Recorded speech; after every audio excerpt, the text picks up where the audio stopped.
Parusa kontra sa game fixing sa sporting events sa Pilipinas. Pinahigpitan sa Senado. Si Troy Gomez magbabalita. Nais ni Senador Jinggoy Estrada na patawan ng mas mabigat na parusa ang sinumang nagmamanipula ng mga laro.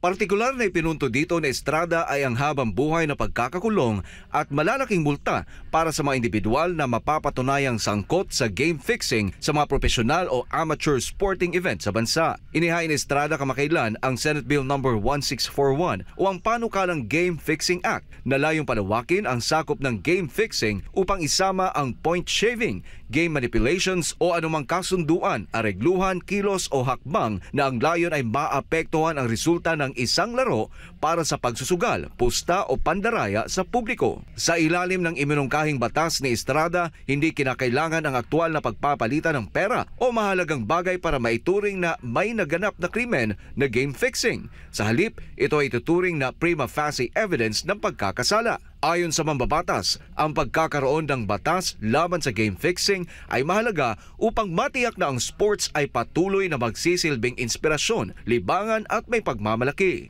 Sa ilalim ng nasabing batas, ang mga lalabag ay maaring makulong ng mula 3 hanggang 12 taon at pagmultahin ng 1 milyong piso hanggang 5 milyong piso, depende sa desisyon ng korte. Habang buhay na pagkakakulong, umultang 10 milyong piso naman hanggang 50 milyong piso o pareho ang ipapataw kung ang nagkasala ay bahagi ng isang sindikato. Kung ang nagkasala ay isang estudyante na menor de edad, ang kanyang pananagutan ay hanggang sa mga administratibo o disiplinaryong aksyon ng paaralan o institusyon. Ang mga profesional sa sports na nagkasala sa game fixing sa pinal na hatol ay hindi na kailanman pahintulutan na lumahok sa anumang competitive sport.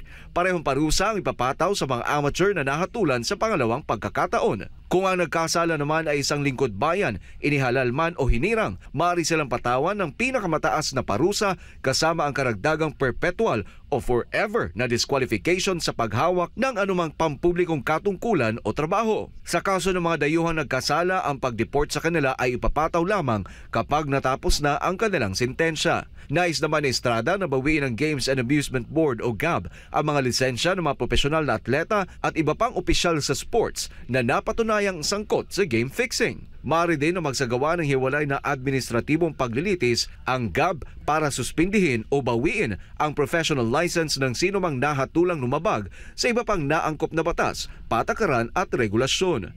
Bukod dito, inatasan din ng GAB na magtatag ng mga hakbang at mekanismo, kabilang ang paggamit ng teknolohiya at pakikipagtulungan sa mga otoridad ng gobyerno, pribadong sektor, sports associations at iba pang stakeholders upang bantayan at matukoy ang mga kahina-hinalang gawain at hindi patas na gawi na nagpapahiwatig ng game fixing.